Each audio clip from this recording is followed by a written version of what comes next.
Today is Friday, December 13th. What to know today about a big step toward a trade deal, a big win affecting Brexit, and a new number like 911 coming soon. Plus, Google's interpreter on your phone, get a rental car from Lyft, and the brightest meteor shower of the year. Welcome to the Newsworthy. All the day's news in less than 10 minutes. Fast, fair, fun, and on the go.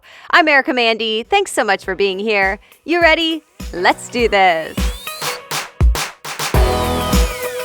A vote is now set for today after a late night and drawn-out battle between parties over impeachment. The chairman of the House Judiciary Committee postponed the vote on the two articles of impeachment after 11 p.m. Eastern Time last night, telling lawmakers he wants to give them time to, quote, search their conscience before deciding. And the Washington Post reports this comes after 13 hours of debate yesterday. Republicans criticized the whole process and made efforts to change or pare down the articles of impeachment. Democrats blocked it every time, saying there is clear evidence impeachment is necessary. Still, the articles of impeachment will likely pass through the House committee today, meaning the entire House could vote as soon as next week. President Trump is just the fourth president in U.S. history to face possible impeachment and could become only the third to actually be impeached. If he is, it's then up to the Senate on whether or not to remove him from office. Today, the world's two largest economies may move forward with what's being called a Phase 1 trade deal. It's essentially the first step of an agreement to help ease tension in the ongoing trade war between the U.S. and China. If all goes according to plan, the Wall Street Journal reports the new tariff set for this Sunday that would put an extra tax on basically all Chinese goods coming into the U.S. would be canceled, and existing tariffs on Chinese goods would be cut. In fact, the journal cites sources who say the U.S. may announce some tariff cuts today. In exchange, China would be expected to buy $50 billion worth of U.S. agricultural goods in 2020. As of earlier this morning, this is not a fully done deal, and we've seen officials get close to a deal before only to see it collapse. That said, President Trump and other officials are apparently pretty optimistic this time, and CNBC reports stocks have already gone up from the news that this was in the works. The S&P 500 and NASDAQ closed yesterday with record highs. British Prime Minister Boris Johnson just had a huge victory, while his opponent, Jeremy Corbyn, not only called it a disappointing night, he now says he'll also step down as the leader of the opposition party. Election results show Corbyn's party lost important seats in Parliament after yesterday's snap election. It all means Boris Johnson's gamble is paying off. Remember, Johnson called for a general election in the UK, risking his own position as Prime Minister, in the hopes of ending the political deadlock over Brexit. And it seems it worked. The AP reports early results show Johnson is expected to win a majority in Parliament, and this should make it much easier for him to get Parliament to sign off on his Brexit deal. That would mean the UK may finally, actually, leave the European Union. CNN reports Johnson wants to deliver Brexit by the end of next month and then negotiate a new trade agreement with the EU over the next year. Back in the U.S., you can expect more Democratic debates before the party picks its presidential nominee. The Hill reports there are now 4 more debates on the schedule for next year, 1 in January and 3 in February. And for the first time, Apple News is co-hosting one with other news organizations. So is Twitter. These debates come at a crucial time, too, because it's during early primaries.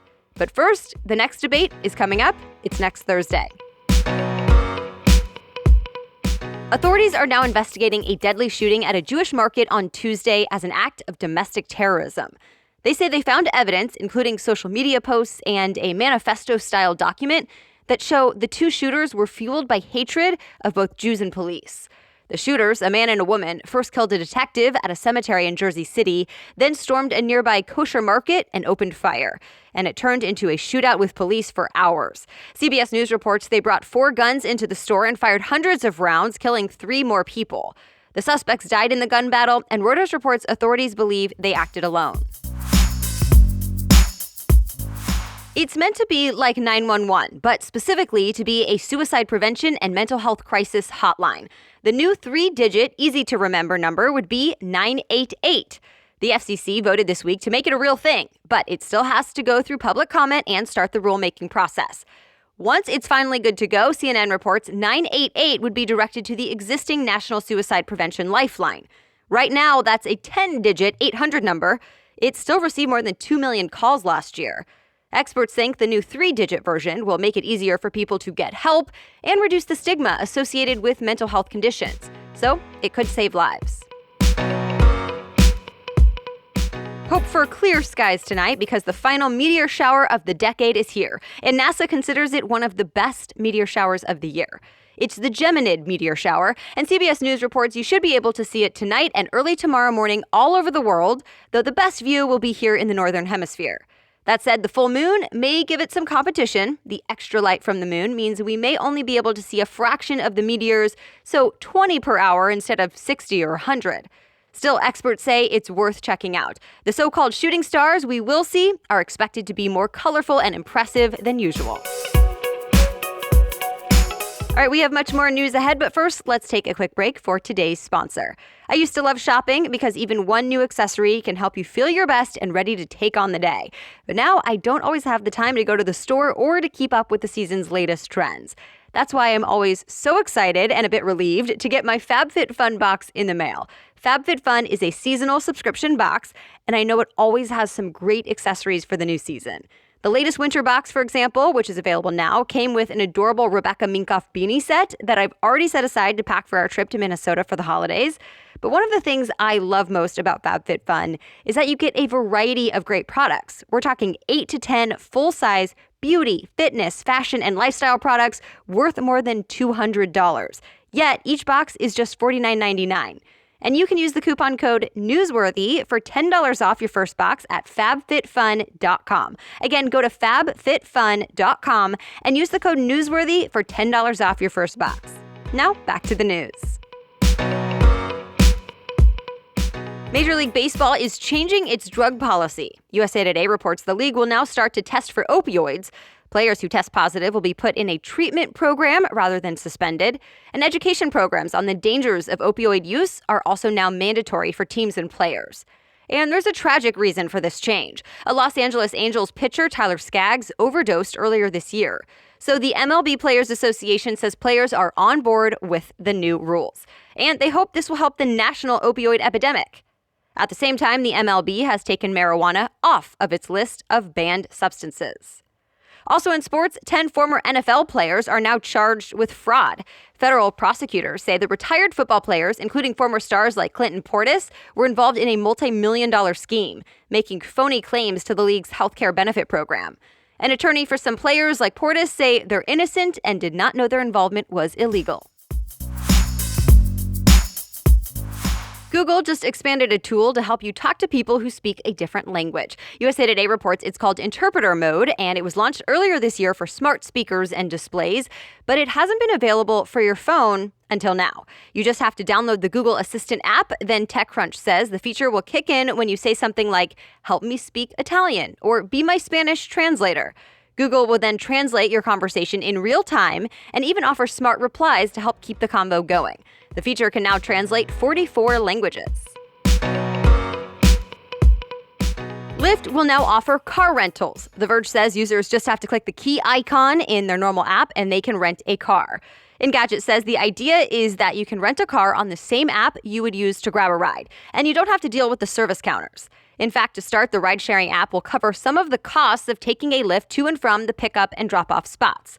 The Lyft rentals have no mileage limits and can be taken for up to 2 weeks. A rental car starts at $35 a day.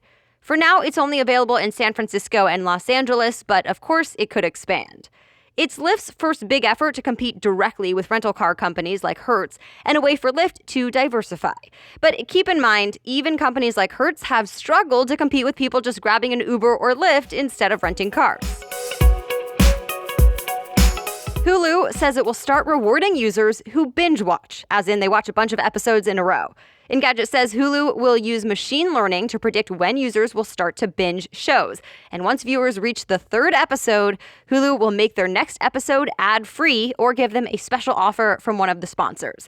The goal is to keep people watching for even longer and give advertisers more options. The new binge ads on Hulu are expected to start soon. And also in entertainment, Beyoncé's album Lemonade scored the #1 spot on AP's list of the top 15 albums of the decade. And that's it for today. Thank you so much for listening and for sharing the show. And by the way, if you sign up this morning, you'll sign up in time to get our weekly newsletter today. It comes out every Friday with quick news recaps, company updates, and other fun things like some of my favorite gifts for the holidays. Sign up at thenewsworthy.com. Just scroll to the bottom of the homepage and sign up right there. As always, you can read more about any of the stories we talked about in this episode right in your podcast app. You'll see today's show notes. We'll be back with more news on Monday. Have a great weekend.